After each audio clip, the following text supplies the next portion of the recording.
This ESPN podcast is brought to you by Geico. 15 minutes could save you 15% or more on car insurance. Visit geico.com.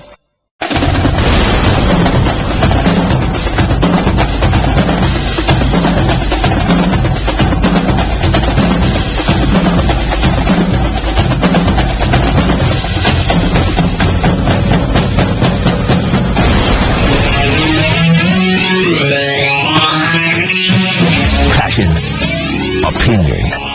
Must-hear radio. This is the Paul Finebaum Show. And now, Paul Finebaum.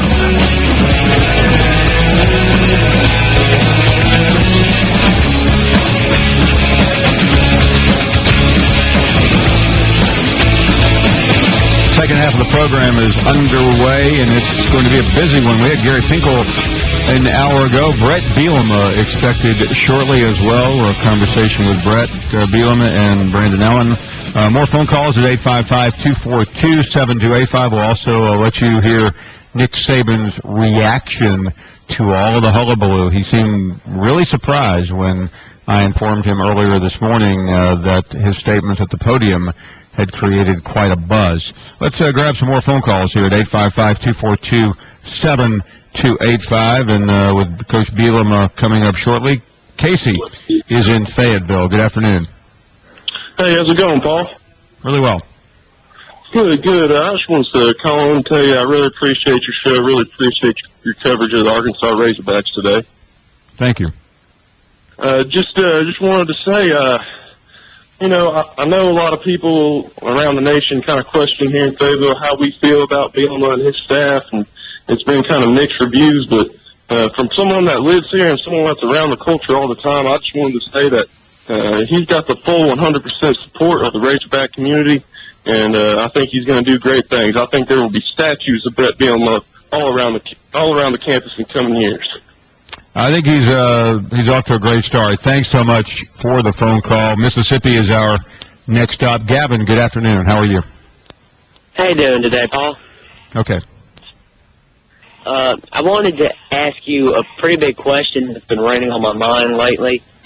Seeing Bama's success in the 6 years he's been with Mississippi State, do you think he do you think he has a chance to surpass Jack Sherrill's career at Mississippi State? Like, do you think he can do better? I do, and Jackie was a really great coach. He took Mississippi State to the championship game and really had some superb teams. I think Dan Mullen, if he's committed, and he says he is, to staying in Starkville, I think he will go down as one of the great coaches ever, and maybe the greatest coach. But I think there's still some doubt. I'm not doubting him, but his name came up last year for some jobs. Some people are surprised he's still there, but he genuinely believes in State, and we'll have to take him at face value right now. Greg is in Baton Rouge. Good afternoon, Greg. Thank you for the phone call. Hey, how you doing, Paul? Okay. Hey, I was listening to the guy from New York talk about the comparison. He was kind of comparing Nick Saban and Urban Meyer. First off, I'm not an Alabama fan by any means. I'm from Baton Rouge, Louisiana, so obviously I'm not the Alabama fan. But there is no comparison because Nick Saban never ran away from NCAA sanctions. That's all Urban Meyer. He did that. So, he is going to allow players that have mishaps and law problems to come on his team. That's just who he is. But he's a very demanding coach. I mean, he's a coach that pretty much may have burned his own bridges as far as being an NFL caliber coach, but he's made grown men cry at the professional level. So, and you ask me, there is no comparison.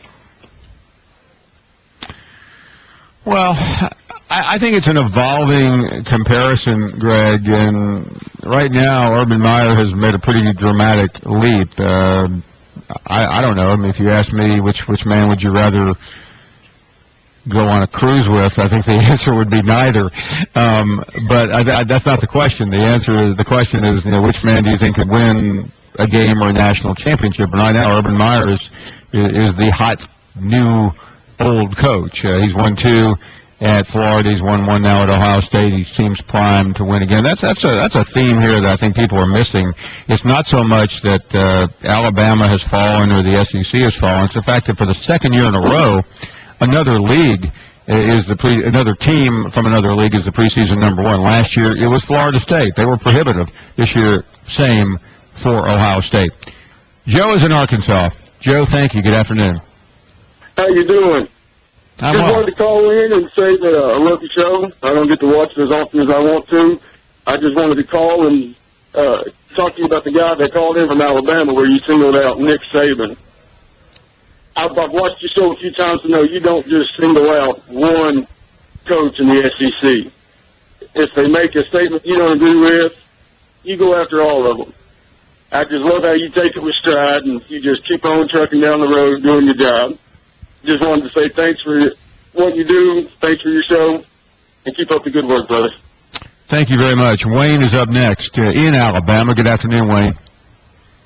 It's Dwayne, and who was this clown talking about that you weren't picking on Saban? I mean, everybody knows that you dotted out for Saban, and, you love Mark Richt. You love, you kiss his butt all the time, and I just don't understand what your problem is with Saban. Every time I turn on the show, you got a new problem with Nick Saban, and I just don't understand. What has he done to you? He ain't taking you out to dinner lately, or what? No, he hasn't. I'm just kidding. No, those people are absolutely ridiculous.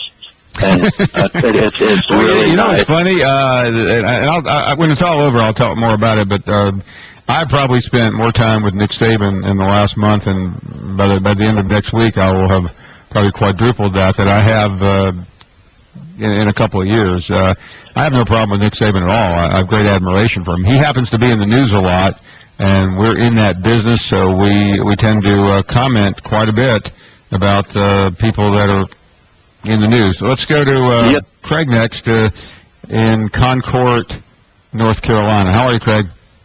Good. How are you, Paul? Quite well.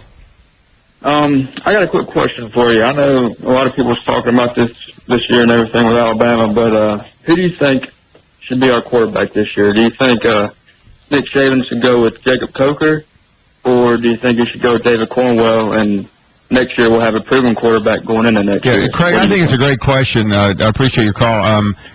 I think Coker will start the first game. I just don't know how long of a leash he'll have. If he doesn't perform well, I think Lane Kiffin will become very impatient, knowing that Cornwell's there, knowing that Barnett may be the best quarterback Alabama's recruited in many, many years. So I think it's really a matter of how he handles the moment. And there's no way of knowing. I know that sounds like a cliche. I think he's made a lot of mistakes, but Saban was effusive in his praise today of Jake Coker. Quick break. Let's talk. We'll talk about Brett Bielema in a moment. Today is a very important day. The ESPYs are on tonight. The V Foundation benefiting, and if you would like to spend some time with us, you can bid on a lunch with the Finebaum Show and a tour at ebay.com. # or / SB Day. So look forward to seeing that. Last year, you don't have to come to our studio. We met up with a young lady in Fayetteville. We'll be on every SEC campus. So if you feel like participating, we'd love to have your input, and certainly it goes to an extraordinary cause. Quick break. Brett Bielema coming up shortly. More of your phone calls at 855-242-7285. Investing in bonds.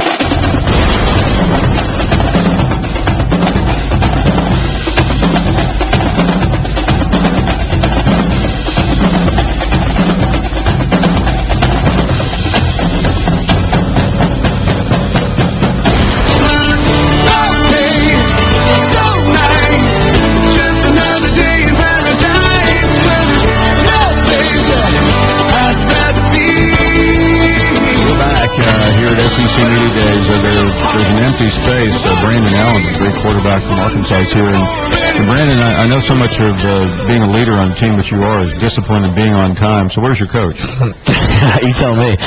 He's gotten caught up in a bunch of media obligations he's got going on, so I'm sure he'll be here. We were talking off the air about being at the Manning camp, and I joked or asked you if you overslept. That's a 2-year-old joke about one of your colleagues, but it sounds like you had a lot of fun. It was a lot of fun. I got to meet a lot of great guys down there, and a lot of quarterbacks from around the SEC and around the nation that we were able to hang out with and go through drills and everything with the Mannings was a lot of fun for us, and the whole experience was really enjoyable. And I'm sure it doesn't matter where you're from or what you're aspiring to do. When the Mannings call, you show up. Did you know any of them prior to this? I think I'd met Archie at the Sugar Bowl a few years back, and then never got to meet Peyton or Eli until then. And both great guys, really technical guys. You can see why they're so good at their craft, and I was able to take a few things back, a few drills back from what they were doing, and it was really good experience for me to meet them, to see the elite of the elite, and then to see how they work.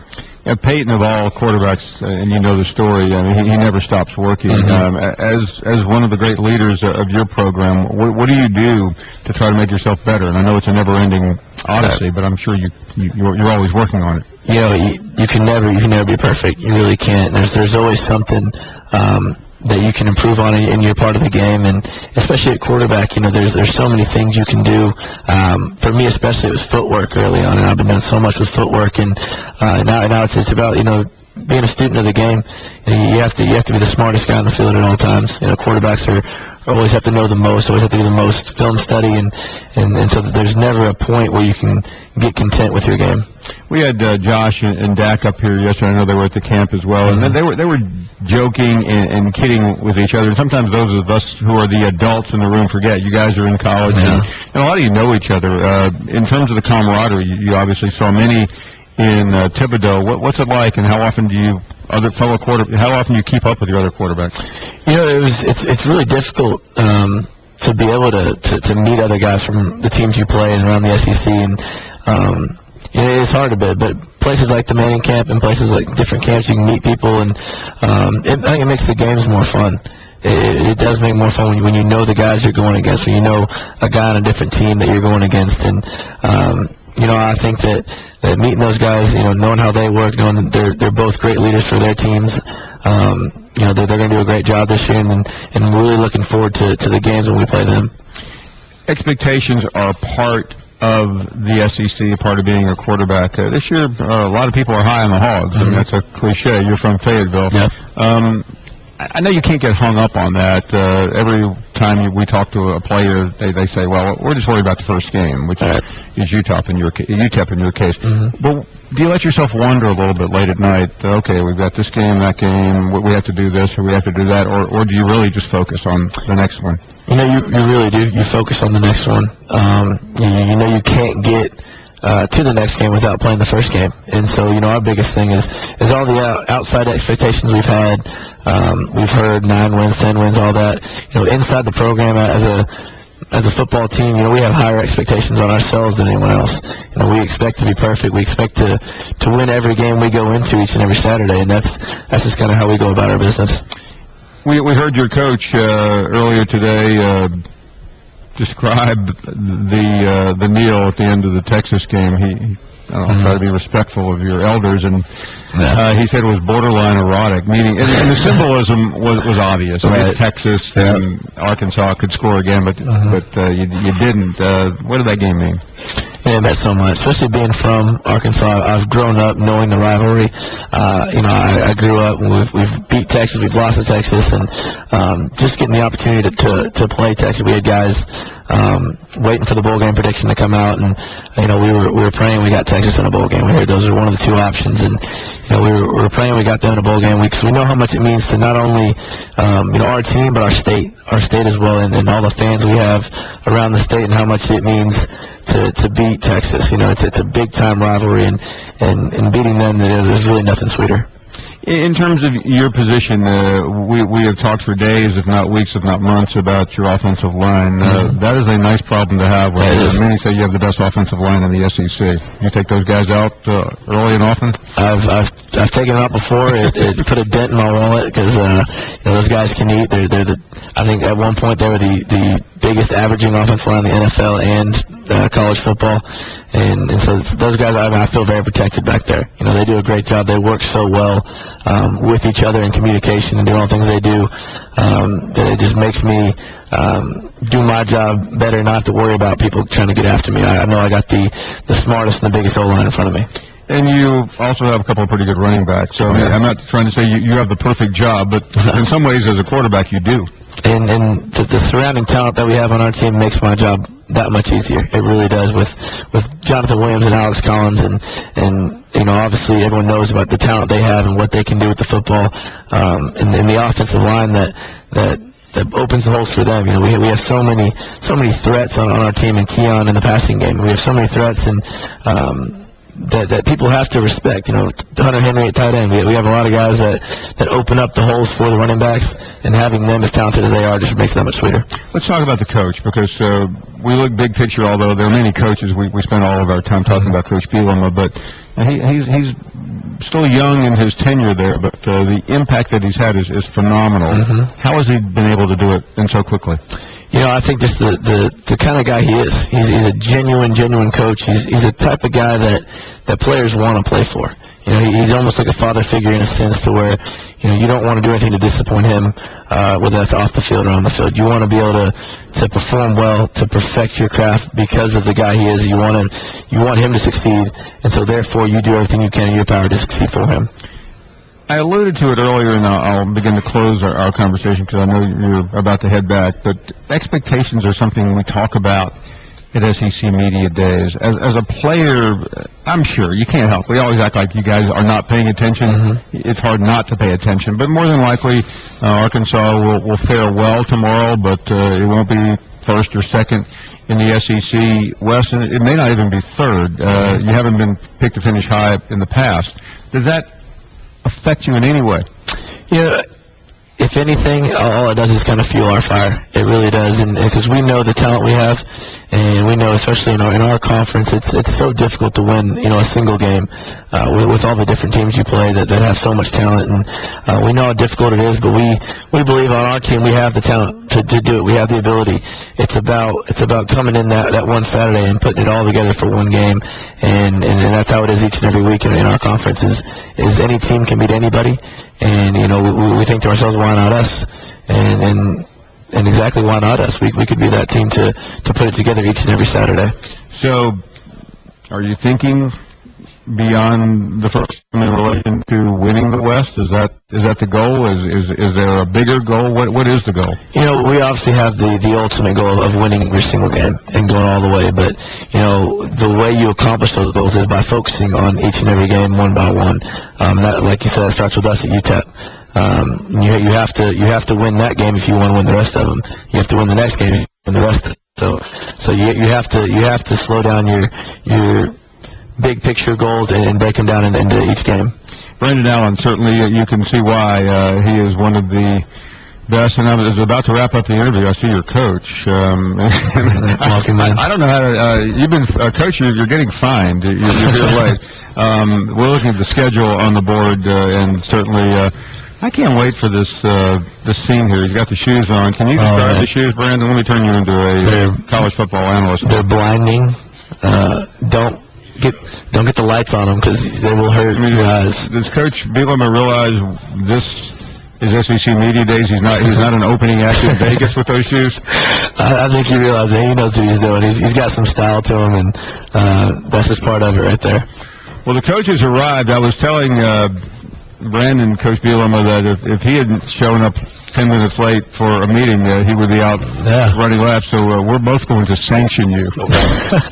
Hopefully it doesn't involve running laps. That's not my forte. Thanks for being here. And I know you're on your way out, so we won't keep you long. But I'm compelled to ask you, you made some news today on many fronts. That's not unusual. But let me take you back to the end of the bowl game against Texas. There was a kneel on the goal line. Pick up the story for us. I think I was quoted into, they kind of fed me into it. But B.A. can tell you, I really take a lot of pride in the way that we play football. And when we had that chance at the end of the Texas game to, I think it was Jay Will broke down to the 2-yard line and was tackled, and I had all these coaches in their ear. And I don't call offensive plays, I really don't. And everybody wanted to run a certain play and score a touchdown. I said, no, we're going to take a knee 3 times in a row because they can't do anything about it, and we're going to enjoy every minute of it. And that turned into a paraphrase that I said it was borderline erotic, but that was probably taking it to an extreme. What do you think, Brad? Did he take it too far? No, he didn't take it too far. I mean, it is. It really is. And, his choice of words are his own, but, there's no sweeter feeling than being able to take a knee and not have them do anything about it and beat Texas. I mean, I see a twinkle in his eye already as he's thinking about it. Well, what was cool about that game, Paul, more than anything was we've been through a lot. BA had been through a lot before I came here, and this year was 3-9 was not easy, and 7-6 wasn't always enjoyable. But at that bowl game at the end of the year when it was kind of in hand, and at that moment when we knew we were going to be able to walk out of there as champions of that bowl game and beat Texas, the stage of that trophy, there's the poster that they made, and BA's got a cowboy hat on. He was the MVP, and to realize that I had a senior quarterback coming back who had just probably played one of the best games of his career, I knew what this was leading to, and as a head coach, you knew what was coming, and that was probably more exciting than anything. Coach, I realize you're a football coach. What we do, analyzing football games, is not part of what you should care about, but Arkansas is getting a lot of buzz. Yeah. You know it, and you've embraced it, and your fan base wants that. Talk about that aspect of where we are right now before the season. Well, I brought in BA and Jay Will and Keon yesterday just because as a head coach, this is my 10th one of doing these things, and I want to bring them in and let them kind of know where I'm coming from as a head coach. And we have been beat down upon so much that I think our kids need to hear some love. If you hear you're bad for so long, sometimes you're going to start to believe it, and we finally had some good things being said about us, winning 3 out of our last 4, beating Texas the way we had, gained some momentum. But I wanted them, and of course I didn't have to say it, but I said, listen, 7-6 is not a landing point, it's a launching point. It's something that we know we're so much more capable of doing now than we were a year ago, and I don't want to have a season of regrets, and it's something we've addressed in our out of season. It's something we've talked about in our hog and knees, and I think these guys felt, and no one understand where I'm coming from, is we've done some good things. And I understand, I don't think anybody did any backflips or cartwheels. No, I can't do a backflip. But we are very happy that we didn't go 3-9. And by no means is 7-6 acceptable, but it's a lot better than being there. Yeah, and what you were referring to with the backflips was Coach Spurrier, and you certainly dealt with him today as well. I mean, you've been loaded up. Yeah, well, Coach Spurrier and I have a great relationship. I hope we have. His wife and my wife hit it off, and one of the things that's really cool about this league, I think everybody thinks we're all so bloodthirsty to get after one another. After my first year, Coach Spurrier grabbed me aside in the spring meetings and shared a couple minutes of thoughts with me that have been very beneficial for me going into year 2 that I'll use in year 3. And I think it's so awesome that we have coaches that get along so well in ways that people probably don't know. Now, I want to beat everybody, don't get me wrong, but there's some great coaches with great humility in this league that's pretty awesome to be around. And Brandon, Coach could have fooled us about a year or 2 ago when he and another native of Arkansas, Coach Malzahn, were going back and forth. That was just all in love, wasn't it? Sure, yeah. I don't know if we classify Auburn as that way, but some of the coaches. Coach, I know you have to go. We were obviously kidding. I thoroughly enjoyed talking to Brandon, and we always enjoy our conversations. Definitely. And best wishes. Thank you very much. Thank you, Brandon. Really great to have both of you here. We'll take a short break. Back with more as we continue with SEC Media Days.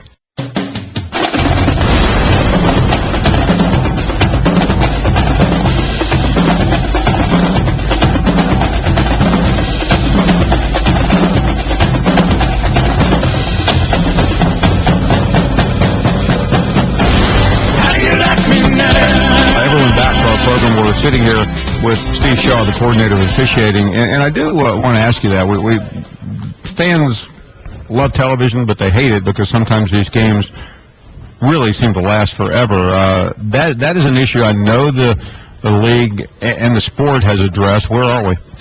Well, this is an issue that has risen into the Rules Committee, and, we want to be very careful about the rules because when you make a change, you begin to take plays out of the game. Fans don't like that. Players, coaches don't like that. So one of the things, our ADs challenged us this year, how do we make the game quicker but not take plays out? And so a couple of initiatives that we're going to have this year, we're going to work with our TV partners to be more efficient, kind of getting in and getting out for TV breaks.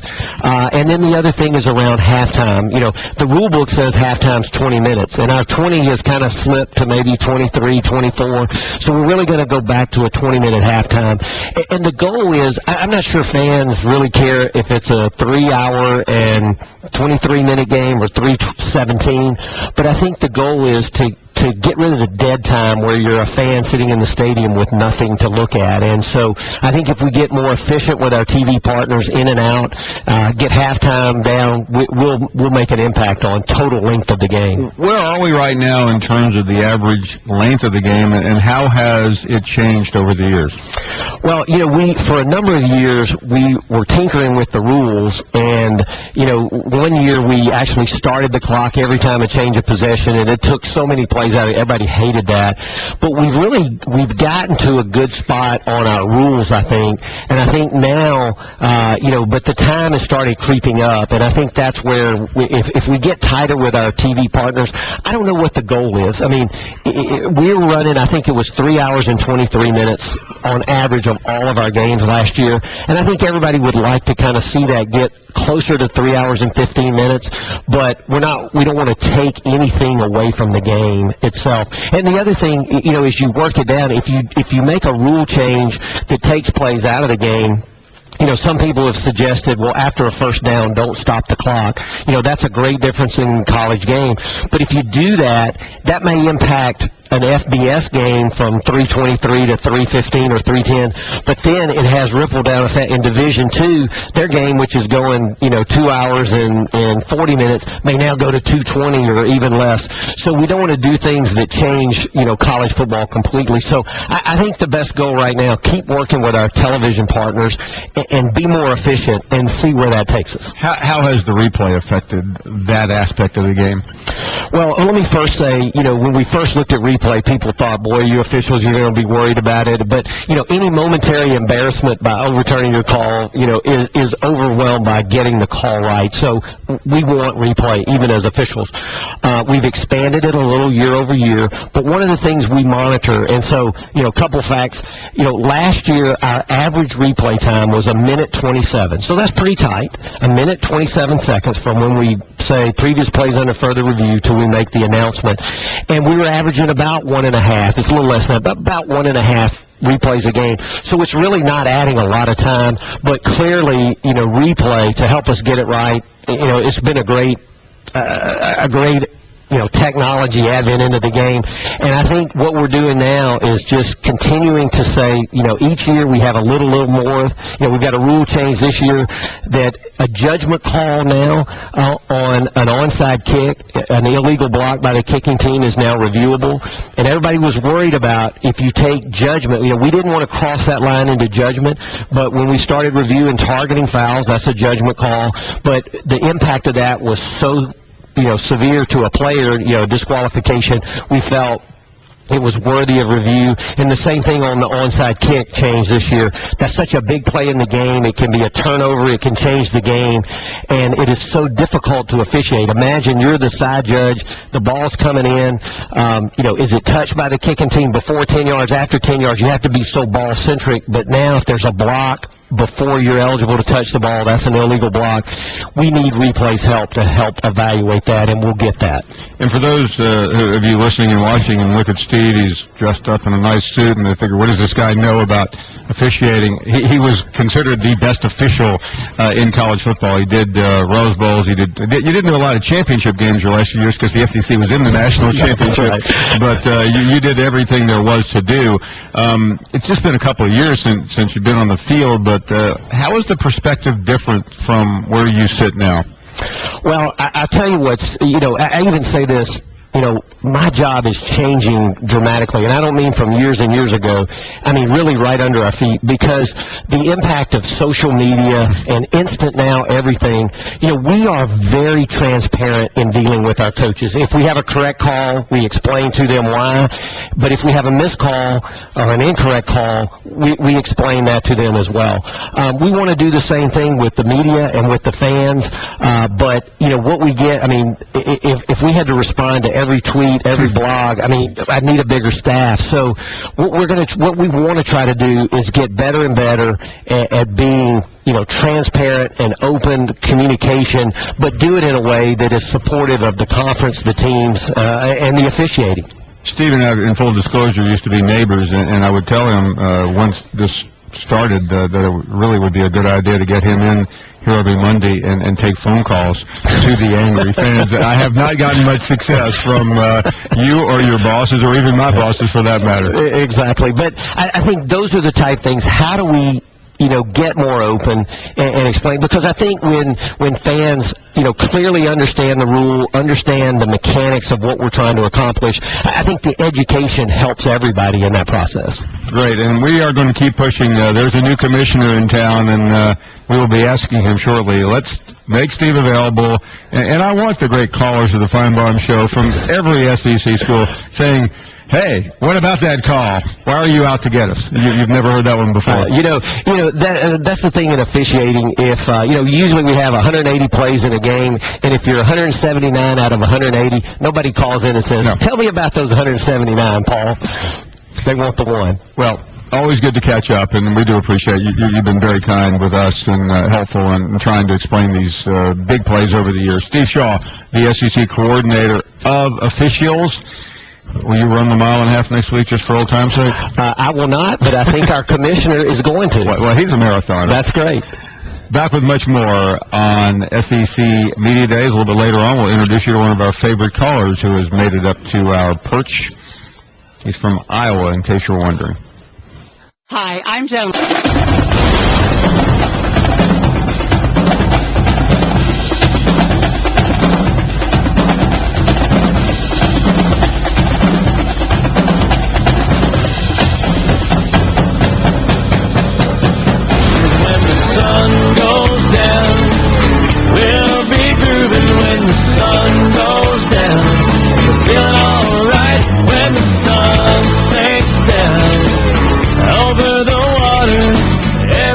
Back to SEC Media Day. It's been a busy one. Great conversation with Gary Pinkel earlier, and Brandon Allen, and of course Coach Bielema. Ed Ashoff joins us from ESPN, and Ed, we were kind of marveling about Brett Bielema. He's stolen the show today to some extent. With those incredibly sparkly shoes, getting emotional, talking about players, talking about his cooking habits. Big fan of cooking for not his players yet. That's one thing his players should talk about. They want to know if he's going to cook for them, but his wife certainly loves it. Yeah, it's very interesting. Let me go back to earlier in the day, and Nick Saban came in here. He seemed, if you weren't paying attention, it didn't look like he really had a lot on his mind, but if you listen closely, and obviously the world does listen closely when Nick Saban speaks, he said one thing in particular about the NFL, the draft evaluations, and gave the clear impression it impacted and affected his team. Which I thought was pretty interesting. I mean, this is a guy who has seen this every year. It hasn't really changed, and you start seeing people tweet, is he making excuses? And I don't want to speak for Nick Saban, but it did kind of seem that way when he was talking. Was he saying, there are other factors that played a prominent role in what happened with the Crimson Tide in that game? And I just don't like that. I mean, if you're Alabama, if you're the head coach there, if you're Nick Saban, you got to get your guys better prepared. And then he said, maybe my guys were a little run down. Maybe as many plays as they had during the season, and certainly at the end of the year, kind of got those guys out of it when it came from an energy standpoint. So I just wonder, what's sort of the different mindset with him now, and why would he bring up something like that? I mean, this is something that's been going on for years. It really hasn't changed, and, it was kind of odd to me. Yeah, and we're going to have a full-fledged conversation about it. We'll also play his reaction. He was up here with us a couple of minutes after he said it, and I asked him, and he seemed really caught off guard, like, who's criticizing me? Why are they saying it? And I said, is it an excuse? It was a setup, obviously, to deal with the elephant in the room. And he was emphatic. It wasn't an excuse. I take full responsibility. That's great after the fact, but it probably doesn't change what he said right behind us. Yeah, and I think that sometimes that happens with coaches when they get right in the moment. They get emotional. But I do think the really interesting thing for me was later on he says, well, we had, maybe 165 plays here and then, that's a game and a half. And it starts to really tire out those guys. And to me, what are the conversations going to be like with him and Lane Kiffin going forward? Is that going to be an issue? What are he and Kirby Smart going to do to kind of, work with that offense? And he certainly has talked to people at Oregon, people around the country running a spread to kind of figure out what's the balance, what's the comfort for both the offense and defense. So it's interesting. A lot of things are changing in the SEC, and I think that Nick Saban is starting to learn, hey, I got to catch up. And that's weird to think about because this is Alabama. Yeah, no, it's extraordinary to think about Nick Saban having to catch up, considering what his record is, how few games he has lost, and you never really know what to believe with him. He doesn't read from a script, but he clearly has notes. He knows what he wants to say. Nick Saban is well prepared for every time he comes into a place like this and anywhere else. So we were with you a couple of weeks ago on the beach, and you were high on Auburn. Anything changed? Not really. I really like this team. I think the big thing for Auburn is Jeremy Johnson looked like a veteran quarterback when he stepped in here. He only has 2 starts. He's played in 13 games. He doesn't have mind-blowing stats, but he's a guy who's a leader. He knows this offense. And I guess the biggest thing from Gus Malzahn is he said he's a runner. He's a guy who can run the ball, and I know we didn't see a lot of that, but they didn't want to run him. They were like, this is what Nick Marshall can do right now. We're going to let him carry the ball. But I think you're going to see some packages where he runs over guys. He's not that left-right shifty kind of runner, but he's a power guy who's going to go up the middle, gain those close yards, a 3rd and 1, 3rd and 2. That's going to be a Jeremy Johnson play. And obviously the big talk is Will Muschamp. They threw a ton of money at him. He's got some talent coming back in the front 7. I think especially with Carl Lawson, Byron Cowart, the hot freshman, #1 recruit in the country. That's going to take some pressure off of Lawson, those guys in the middle like Montravius Adams. So I still think that Auburn is that team, but there's no overwhelming favorite. And that's kind of a different feel here in the SEC. We're used to it being Alabama. Now Auburn's getting that love. Maybe an Arkansas comes and steals their thunder. Yeah, I'm not sure exactly what will happen tomorrow. I suspect Auburn will be the pick, although there's still sentiment. I had someone ask me today, so is Alabama the clear-cut favorite? And none of us have really thought that for some time. But if you, I assume you either have voted or will vote, starting in the West and moving to the East, how does your vote look? I go Auburn in the West, and I go Georgia in the East. I know that they still have those issues on the defensive line, but I like what Jeremy Pruitt did. They're a more aggressive defense with him there as defensive coordinator. I think Dominic Sanders might be one of the most athletic players in this conference. I said in the spring that he's going to lead the SEC in defensive touchdowns. He might lead the SEC in interceptions, too. I mean, he is that instinctive on the ball at safety. Probably the best linebacker group in the country. Leonard Floyd, we haven't even really talked about him all that much because of how well Jordan Jenkins played at the end of the season, and obviously Lorenzo Carter.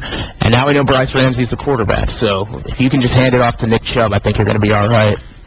Let me go a little deeper in a remaining moment or two.